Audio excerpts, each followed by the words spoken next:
Bienvenue sur François TV. Alors on se retrouve pour une autre capsule sur la peur du conflit. Est-ce que tu as remarqué à quel point nous, les êtres humains, avons peur du conflit? Comme si en osant le conflit, on allait tout perdre.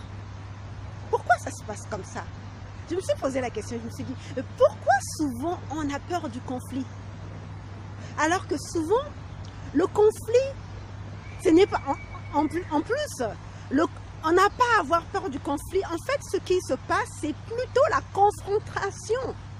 Or, quand on voit le terme confrontation, étymologiquement, ça veut dire front à front. Ça veut dire, quand on est front à front, ça veut dire qu'on se regarde dans les yeux. Tu vois, on se regarde dans les yeux et comme on dit, les yeux sont le reflet de l'âme. Oser regarder l'autre dans les yeux, tu vas voir ce qui se passe réellement en lui que tu as peur de regarder. Et ça te parle, ça te donne un message sur lui.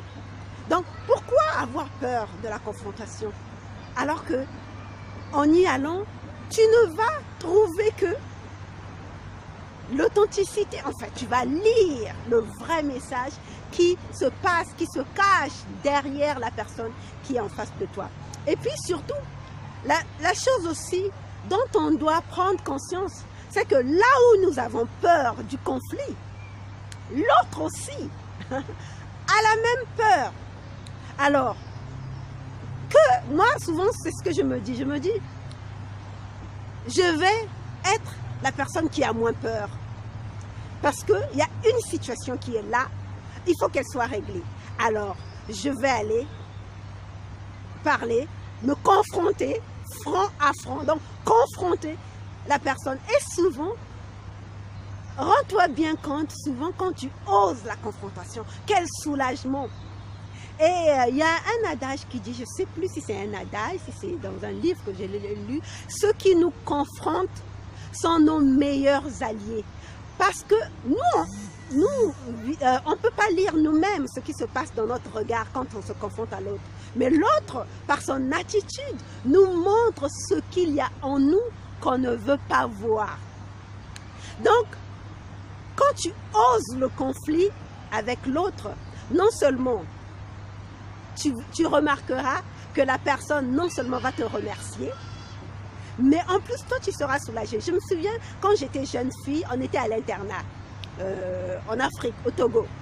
Et dans cet internat, il y avait la fille du président qui était avec nous. Or, tout le monde avait peur d'elle. Donc, nous toutes, on avait droit aux corvées, mais elle, on lui donnait aucune corvée. Aucune corvée parce que c'était la fille du président.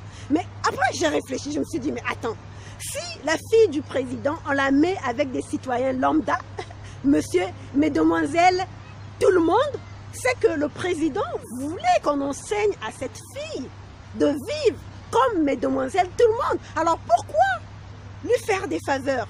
Alors un jour, j'ai osé la confronter en lui disant qu'elle devait faire ses corvées comme tout le monde.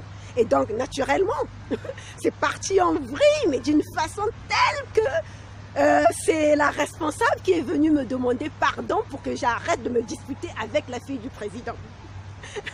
C'était, quand j'y pense, c'est cocasse. Parce que, figure-toi que, 1 heure après, cette même fille du président est venue me voir pour me demander des excuses. Alors, à ton avis, qu'est-ce qui s'est passé dans sa tête? C'est tout simplement qu'elle a compris qu'elle était là, comme tout le monde, qu'elle n'avait pas à être supérieure à qui que ce soit parce que c'est la fille du président, qu'elle n'avait pas à ne pas faire les corvées.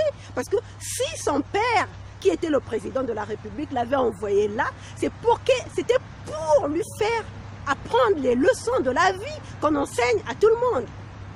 Donc, tu vois bien que ça ne sert à rien d'avoir peur de la confrontation parce que souvent la personne que tu vas confronter, elle va te remercier de l'avoir confrontée parce que tu lui montres ce qu'elle ne veut pas voir en elle-même.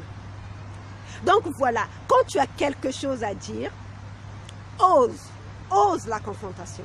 Quitte à t'excuser après, mais ose dire ce que tu penses, ose le conflit, ose la confrontation.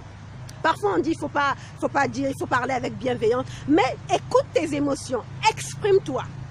Mais après, si tu as besoin de t'excuser, excuse-toi. Mais au moins, tu te seras rendu service et tu auras rendu service à la personne qui est en face de toi. Donc voilà ce que je voulais te partager aujourd'hui. Donc ose le conflit quand tu vois que les choses ne se passent pas comme tu veux. Voilà pour aujourd'hui. Je te retrouve une prochaine fois pour un autre épisode de l'Amour en Soi TV. Bye bye.